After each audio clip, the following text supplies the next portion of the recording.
Welcome to the Learning Pines YouTube. We hope this video helps. You start by owning your niche and momentum. Once you have a content plan, switch to a pro or business account and enable analytics so you can measure what works.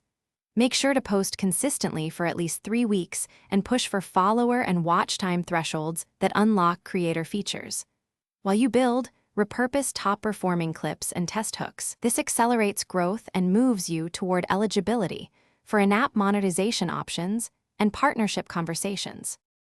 Once done with basic eligibility, apply for the Creator Fund and set up live gifts to monetize live viewers directly. Simultaneously, pitch brands, offer clear deliverables, expected KPIs, and rate tiers tied to CPM or engagement targets. Make sure to test affiliate links and a simple sales funnel, link in bio, a landing page, and email capture to convert viewers into customers.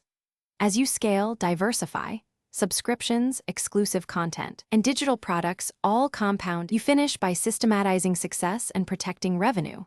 Once processes are clear, automate posting, hire reliable editors or an agent, and track ROI for each campaign so you know what to scale. Make sure contracts protect your intellectual property and outline payments. Keep tax records for 1099 reporting and estimated payments. If growth stalls, troubleshoot quickly. /B test new hooks, repurpose evergreen content, and dive into analytics to find drop-off points. Small changes often restore momentum fast. Thanks for watching. Consider subscribing if we helped you.